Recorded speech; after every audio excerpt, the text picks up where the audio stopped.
Au cœur de votre esprit sommeille une créature primitive, tapie dans l'ombre de votre conscience. Elle dicte vos choix, façonne vos désirs et manipule vos actions.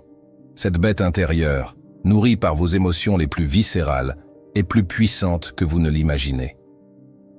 Chaque jour, elle vous pousse à scroller pendant des heures sur TikTok, à engloutir ce burger dont vous n'avez pas besoin, à reporter encore ce projet qui vous tient à cœur. Et le pire, vous pensez que c'est vous qui décidez. Les stoïciens, ces philosophes d'un autre temps, avaient percé à jour ce stratagème de l'esprit. Ils ont développé des techniques pour dompter cette bête, des méthodes que la science moderne redécouvre à peine. Prêt à affronter le monstre qui se cache derrière vos choix quotidiens? Ce qui va suivre pourrait bien changer radicalement votre perception de vous-même et de votre libre arbitre. Avant de plonger dans le vif du sujet, je tenais à prendre un moment pour exprimer ma profonde gratitude envers vous tous. C'est grâce à vous que cette chaîne continue d'exister et d'évoluer et nous permet de poursuivre cette aventure. Votre engagement n'est pas seulement financier, c'est un véritable encouragement qui nous pousse à nous dépasser à chaque vidéo. Alors, du fond du cœur, merci. Merci de croire en nous, de faire partie de cette communauté et de contribuer à faire vivre ce projet qui nous tient tant à cœur. Vous vous êtes sûrement déjà demandé pourquoi vous avez pris telle ou telle décision dans votre journée. La réponse est plus simple que vous ne le pensez. Vos émotions sont aux commandes. En fait, pendant presque toute votre journée, vous ressentez une émotion ou une autre. Joie, tristesse, anxiété, amour. Ces sentiments colorent votre perception du monde et guident vos actions, souvent sans que vous vous en rendiez compte. Pensez-y un instant. Quand vous vous sentez joyeux ou excité, vous avez tendance à être plus actif, plus ouvert aux opportunités.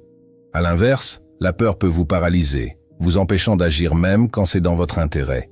C'est comme si vos émotions étaient aux manettes, décidant quand appuyer sur l'accélérateur ou sur le frein de votre vie. Le plus fascinant, c'est que ces émotions qui vous guident ne viennent pas vraiment de vous. Elles sont en grande partie le produit de votre environnement, des événements qui vous arrivent. Vous êtes comme une sorte d'antenne émotionnelle, captant et réagissant aux signaux du monde extérieur. Et ce monde, vous ne pouvez pas le contrôler.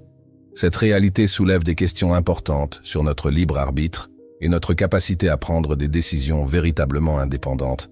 Elle nous amène à réfléchir sur la nature même de nos choix et de nos actions quotidiennes.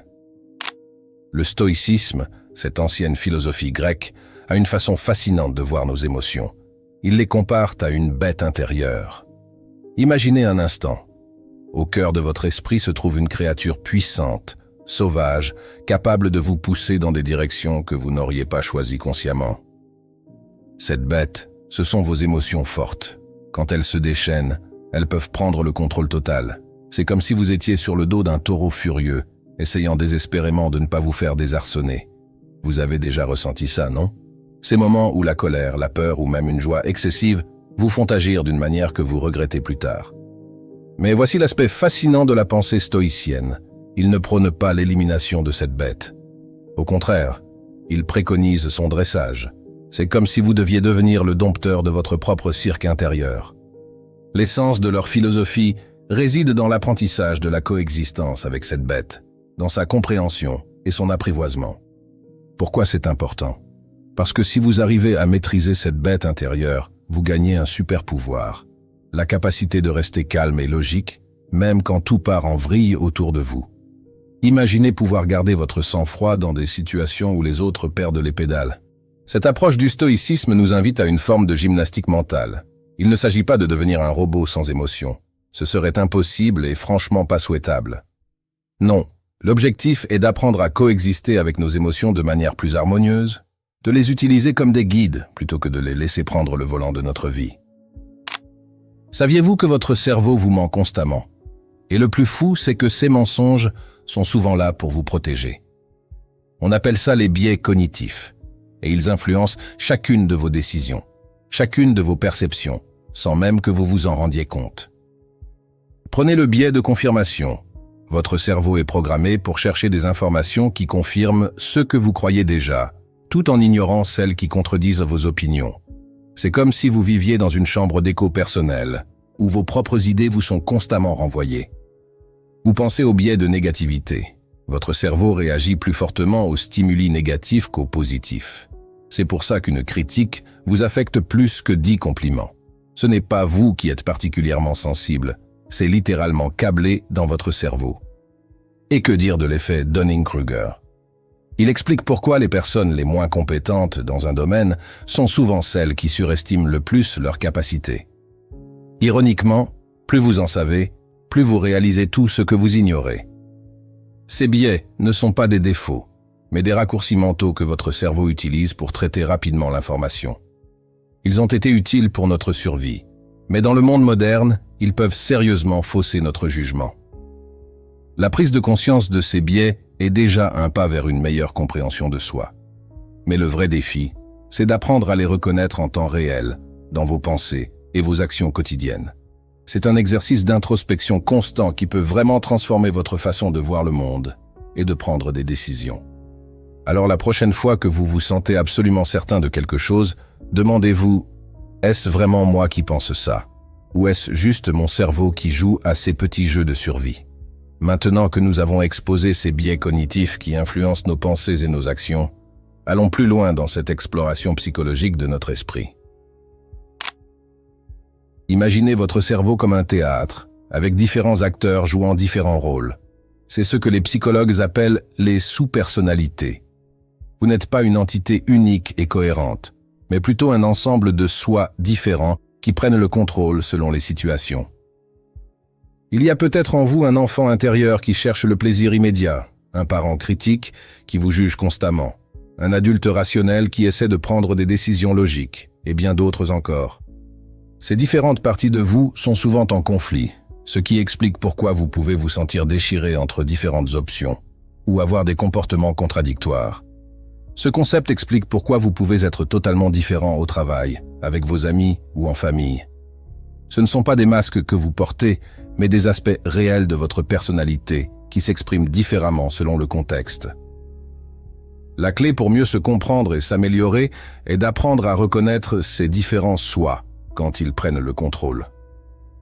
Quand vous ressentez une émotion forte ou que vous prenez une décision impulsive, demandez-vous « Quelle partie de moi est aux commandes en ce moment ?» Cette prise de conscience peut vous aider à mieux gérer vos conflits internes et à faire des choix plus alignés avec vos véritables valeurs et objectifs. C'est comme devenir le metteur en scène de votre propre théâtre intérieur, capable de diriger les acteurs plutôt que d'être simplement spectateur de leur performance. La bête intérieure dont parlent les stoïciens n'est pas si éloignée de ce que la psychologie moderne appelle le système limbique ou le cerveau émotionnel. C'est cette partie primitive de notre cerveau qui réagit instinctivement, souvent avant même que notre cortex préfrontal, le siège de la raison, n'ait eu le temps d'analyser la situation. Imaginez cette bête comme un animal sauvage, vivant dans les profondeurs de votre esprit. Elle réagit aux stimuli de votre environnement bien avant que vous n'en ayez conscience. Quand vous sursautez face à un danger potentiel, c'est elle qui prend le contrôle. Quand vous ressentez une attirance immédiate pour quelqu'un, c'est encore elle qui s'exprime. Le plus fascinant, c'est que cette bête intérieure a son propre langage. Elle ne comprend pas les mots, mais elle réagit aux images, aux sensations, aux odeurs. C'est pourquoi une simple pensée peut déclencher une réaction physique intense. Votre cœur qui s'emballe, vos mains qui deviennent moites. La clé pour dompter cette bête n'est pas de l'ignorer ou de la supprimer. C'est impossible et même dangereux. Il s'agit plutôt d'apprendre à communiquer avec elle, à comprendre ses besoins et ses peurs. C'est un peu comme apprivoiser un animal sauvage. Cela demande de la patience, de la constance et beaucoup d'observation de soi. En pratique, cela signifie apprendre à reconnaître les signes physiques et émotionnels que votre bête intérieure vous envoie. Quand vous sentez la colère monter, par exemple, c'est peut-être votre bête qui se sent menacée.